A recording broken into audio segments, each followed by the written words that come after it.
The Golden Lotus was not merely a restaurant. It was a theater of silence where the city's most dangerous predators came to feed, and tonight, the air was thick enough to choke on. Crystal chandeliers hung like frozen tears from the vaulted ceiling, casting fractured light over velvet banquettes and mahogany tables that cost more than Elena's entire life.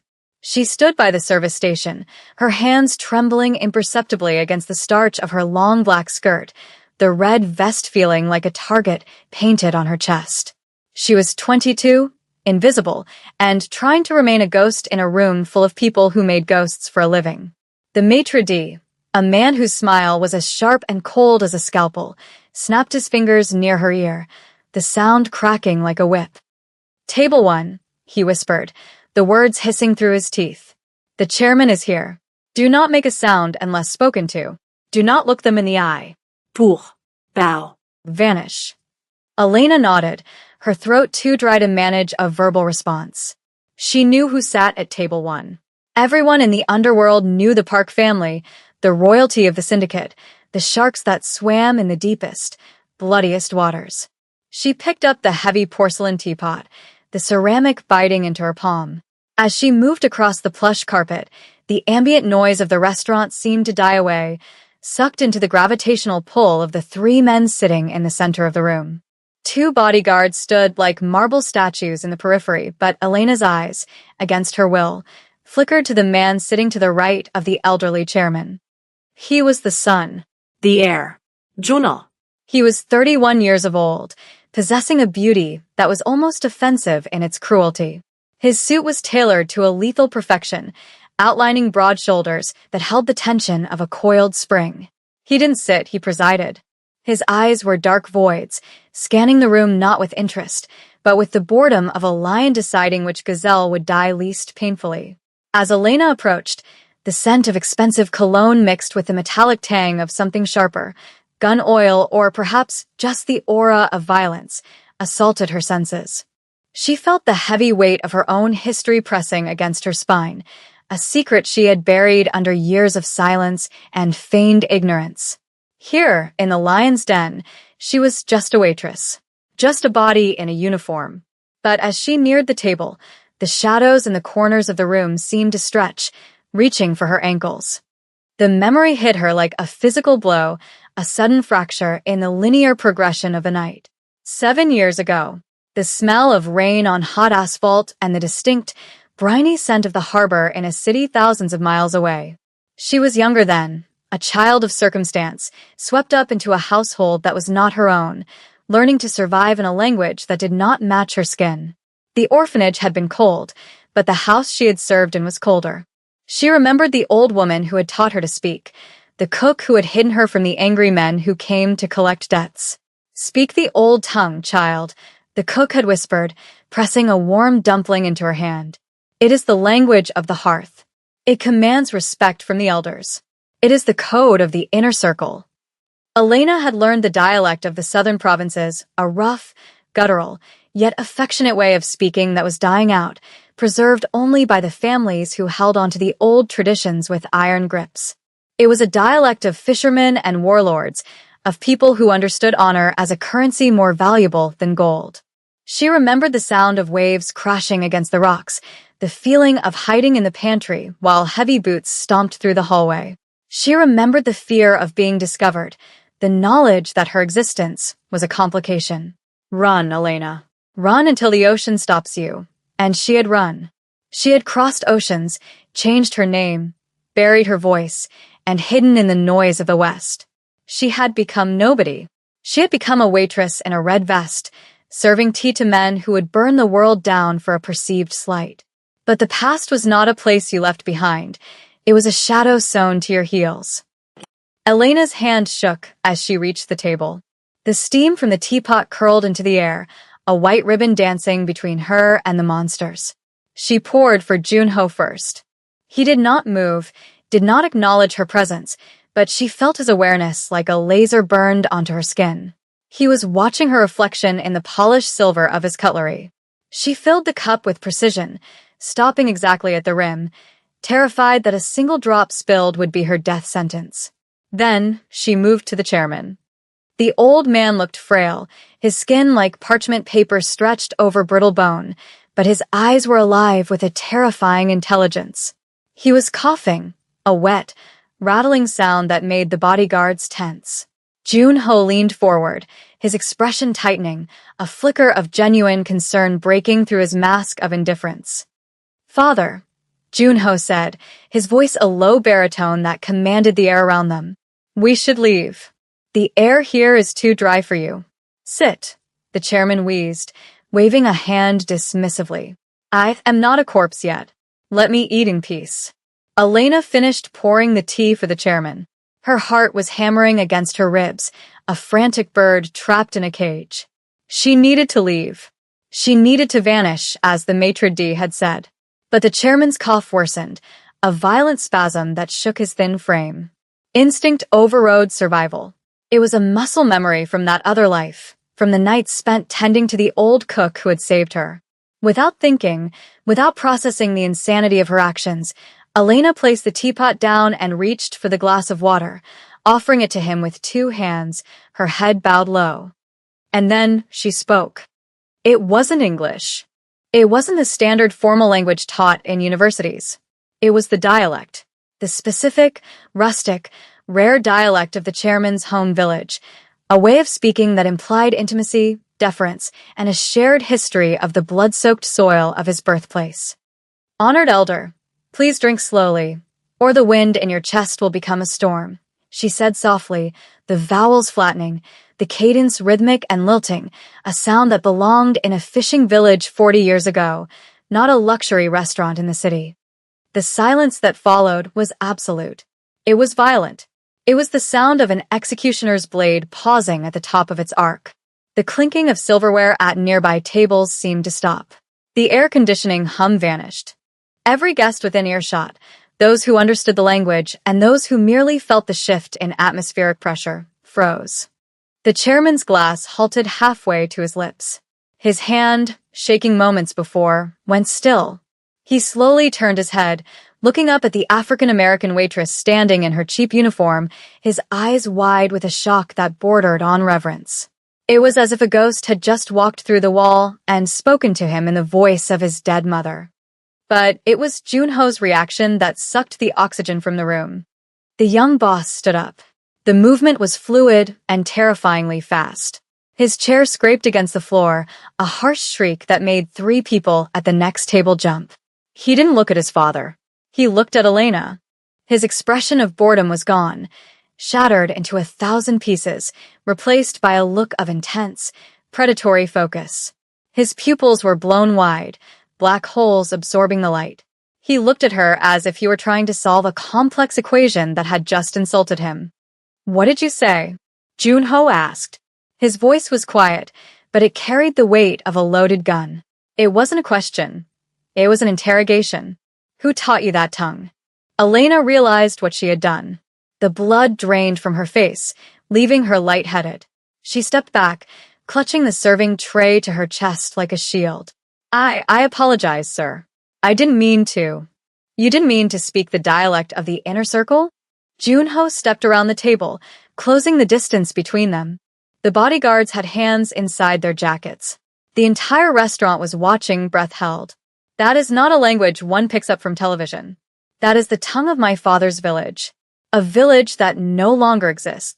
He towered over her, radiating heat and menace. "Look at me." Elena forced her eyes up to meet his. It was the hardest thing she had ever done. "I am just a waitress," she whispered, her voice trembling. Liar, Junho isid. "Take her to the back," Junho commanded, not breaking eye contact with her. He signaled to his head of security. "Clear the kitchen. Everyone out." Now. "Sir, the guests." The maitre d' started to protest, appearing at Junho's elbow, sweating profusely. Junho turned his head slightly, giving the man a look that could wither crops. "Did I stutter?" The maitre d', pale, bowed instantly and began barking orders. The kitchen staff was evacuated in a flurry of white coats and terrified glances. Elena felt a rough hand grab her upper arm, not painful, but firm, inescapable. It was Junho himself. He didn't delegate this. He gripped her with fingers that felt like steel bands, marching her through the swinging double doors into the stainless steel cavern of the commercial kitchen. The noise of the dining room was cut off instantly. Here, under the harsh fluorescent lights, amidst the smell of roasting duck and simmering reduction sauces, the isolation was complete. He pushed her back against a prep table, pinning her there with his body, though he didn't touch her anywhere but her arm. The dynamic had shifted violently. She wasn't serving him anymore. She was his prisoner. "You have 5 seconds," Jun-ho said, his face inches from hers. She could see the gold flecks in his dark irises, the faint scar running through his left eyebrow. "Tell me who sent you. Tell me which rival family paid you to learn that greeting to get close to my father. If you lie, I will know." "No one sent me," Elena gasped, her heart hammering against the metal table behind her. "I swear. I learned it. A long time ago." "You learned a dead dialect from the southern coast?" He laughed, a dark, humorless sound. "A dialect only spoken by the families of the Blood Pact? You expect me to believe that?" He leaned in closer, his voice dropping to a dangerous whisper. "You are either a master assassin or you are a ghost. Which is it?" I'm nobody. Elena cried out, tears springing to her eyes. "I was a servant. I was a child servant in the House of the Lotus. I learned it from the cook." Juno frose. His grip on her arm loosened slightly, his brows knitting together in confusion. The anger didn't leave his face, but it was joined by something else, doubt. Shock. "The House of the Lotus?" he repeated, the words tasting like ash. "That house burned to the ground 10 years ago. Everyone inside died." He looked at her, really looked at her, searching her face for the truth. "Who are you?" "I told you," Elena whispered, her defiance rising through the fear. "I am the one who survived." Jun-ho did not release her. If anything, the confession seemed to tighten the invisible noose he had draped around the room. The kitchen air was heavy with the scent of unpolished copper and the lingering steam of 100 meals, but between them, the atmosphere was sterile, cold, and sharp. He studied her face, dissecting her features with a clinical brutality, looking for the lie in the tremble of her lip or the dilation of her pupils. The House of the Lotus was a ghost story, a tragedy whispered about in the back rooms of gambling dens, a massacre that had supposedly left no lungs breathing. For this woman, this waitress with the eyes of a frightened deer and the voice of an ancestor, to claim survival was akin to claiming she had walked out of a nuclear blast with her skin unmarred. He reached out, his hand moving slowly, deliberately, towards the collar of her white shirt. Elena flinched, pressing her spine harder against the cold steel of the prep table, her breath hitching in a jagged rhythm. "If you were of that house," Jun-ho said, his voice dropping to a register that vibrated in her chest, "then you carry the mark." The servants of the inner circle were not merely hired, they were owned. They were branded to ensure loyalty, to ensure that if they ever ran, they could be returned like lost cattle. His fingers grazed her collarbone, the touch scorching despite his cold demeanor. "Show me. Or I will assume you are a spy sent to put a bullet in my father's head, and I will dismantle you right here on this floor." Elena's hands came up, shaking violently, to undo the top button of her shirt. She had spent a decade hiding that mark, covering it with makeup, high collars, and the anonymity of poverty. Revealing it felt like stripping away her skin. She pulled the fabric aside, exposing the slope of her left shoulder. There, etched into the dark skin in a faded, jagged white scar, was the stylized outline of a lotus flower wrapped in barbed wire. It was ugly. It was a mutilation disguised as a badge of honor, a remnant of a feudal system that refused to die. Jun-ho stared at it. The aggression drained from his posture, replaced by a hollow, haunted recognition. He traced the scar with his thumb, his touch surprisingly featherlight, as if he were touching a holy relic or a cursed object. The silence stretched, filled only by the hum of the refrigerator compressors and the thudding of Elena's heart. The contact shattered the present, dragging Elena backward into the smoke and the screaming. 10 years ago, the night the sky turned orange. She was 12, hiding in the dumbwaiter, her knees pulled to her chest, listening to the sound of gunfire popping like firecrackers. The House of the Lotus was burning. The heavy timber beams cracked like thunder, sending showers of sparks raining down into the grand foyer. She could smell the accelerant, gasoline mixed with something sweeter, chemical, and wrong. Through the slat in the dumbwaiter door, she had seen him. Not the man standing before her now, but the boy he had been. He was 21 then, standing amidst the carnage, his face smeared with soot, holding a gun that looked too heavy for his hands. He wasn't shooting at the servants. He was shooting at the attackers, the men in black masks who swarmed the estate like locusts. She remembered his eyes. They were the same terrified, furious voids she saw now. He had been screaming for his father, screaming for the guards to protect the exits. He hadn't set the fire. He had been trying to fight the inferno. She remembered the moment he locked eyes with her hiding spot. For a split second, amidst the roaring flames and the slaughter, he had seen the terrified girl in the dumbwaiter.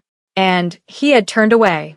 He had turned away and fired at the men approaching her hiding spot, drawing their attention, drawing their fire, leading death away from her so she could crawl into the ventilation shaft and vanish into the night. He didn't know she had survived. He had assumed she was just another casualty, another ghost in the ashes. But she remembered. She had carried the debt of that saved life for a decade, a heavy stone in her gut.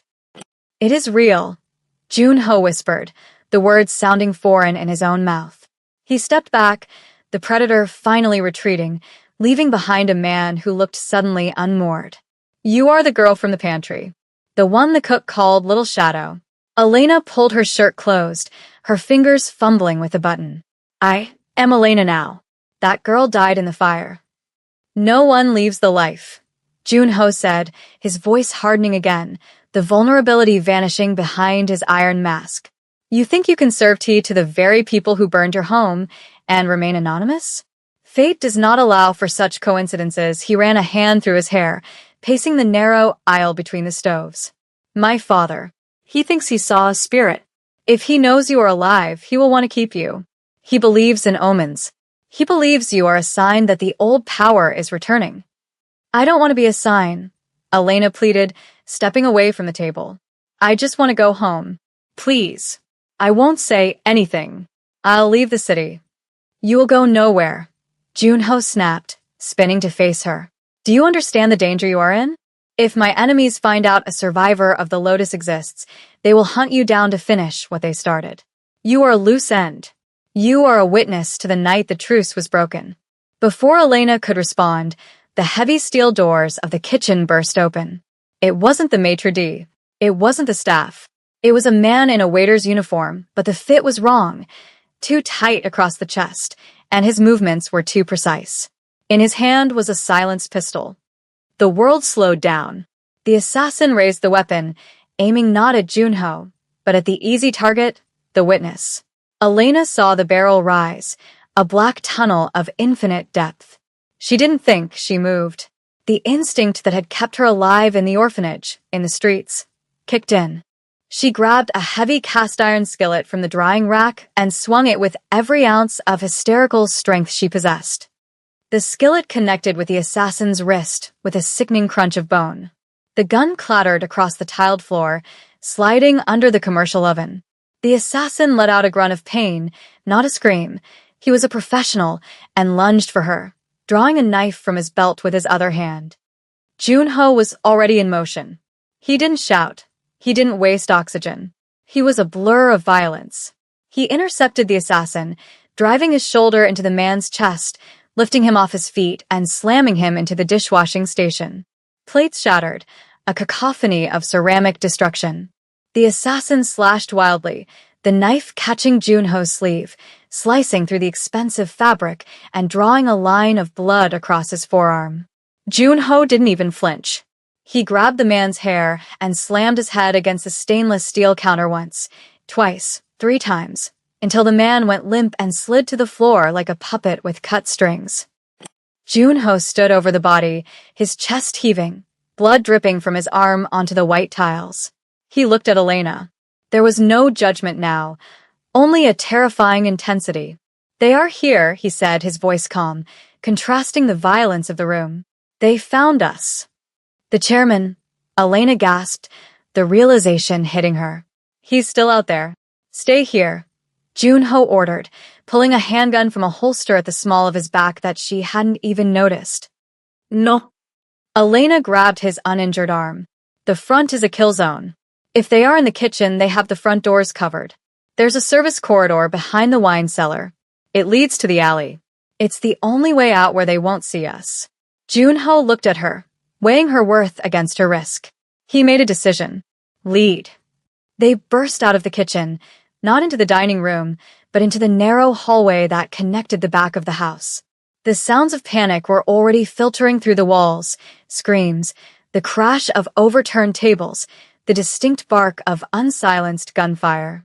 The ambush had begun. Elena hiked up her long skirt, her shoes slapping against the concrete floor as she sprinted toward the private dining alcove where the chairman sat. They found the old man overturned in his wheelchair, his bodyguards engaging a group of 3 attackers near the entrance. The room was chaos. Bullets decimated the crystal chandeliers, raining glass shards like diamonds. The chairman was on the floor, clutching his chest, frail and defenseless amidst the storm. Father, Junho roared, raising his weapon and firing with terrifying precision. 2 shots, 2 bodies dropping. He moved like water, fluid and unstoppable, clearing a path to the old man. Elena didn't have a weapon, but she had the layout. This way, she screamed, grabbing the chairman's arm and helping Junho hoist him up. The wine cellar. Now. They dragged the old man through the debris, ducking as a bullet shattered a vase inches from Elena's head. Glass sprayed into her hair, but she didn't stop. They reached the heavy oak door of the cellar. Elena punched in the code. She had memorized it watching the sommelier, and the door hissed open. They tumbled inside, the cool air of the cellar offering a momentary respite from the heat of the violence.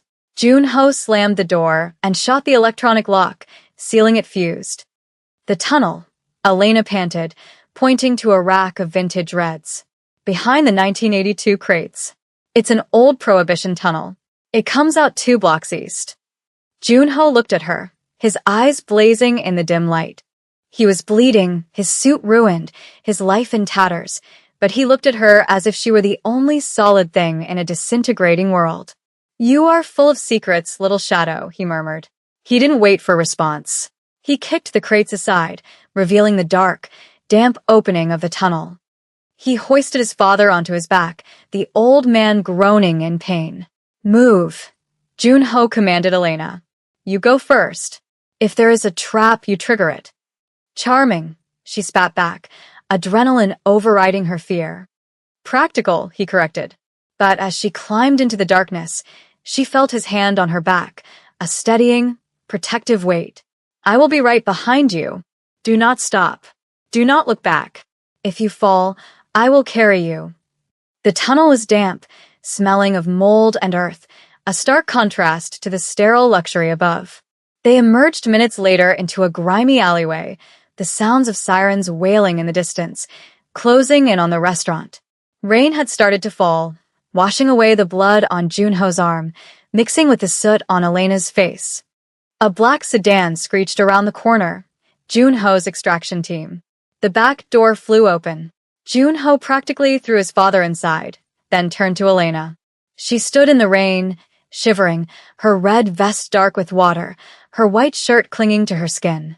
She looked at the open door, then at the street, the urge to run warring with the realization that there was nowhere left to run to. Get in, Junho said. It wasn't an order this time. It was an invitation to hell. I can't, she whispered. This isn't my world. It has been your world since the day you were born, Junho said, stepping closer, ignoring the rain soaking his ruined suit. He reached out and took her hand. His palm was hot, his grip possessive. You saved the chairman. You saved me. You spoke the words. The ghosts are awake now, Elena. If you walk away, they will kill you before sunrise. If you come with me. If I come with you? She asked, looking up into his dark eyes, seeing the danger and the strange, magnetic pull of a shared trauma. If you come with me, Junho said, pulling her toward the car, toward the darkness, toward him, you will never be a servant again. You will be the one they fear. He didn't give her a chance to argue. He guided her into the leather interior of the car, the door slamming shut, sealing them in together.